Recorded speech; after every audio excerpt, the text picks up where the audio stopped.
Deuxième partie, moi si ateli makangune ya yambi o chéri o mankenga makasi. Mobali oyo aza mobali ya camarade ya mwana mwasi oyo. Alobi o mankenga makasi zoba wana azalaki awa yebi ate loko te ba coup de marteau oyo betaka ngai ya yebi yango te. Zoba mobali wana yebi te azela ye ya koyiba embongo nyonso tuto kena bizwango. Mais hermo na sepelaka te ndongo lobaka mon mari azamba mon mari te.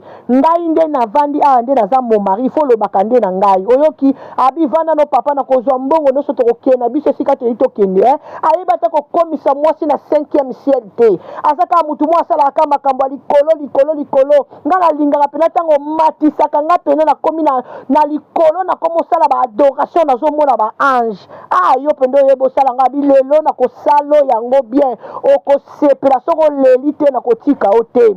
Bazo solo bazo critiquer moi mobanda na bazo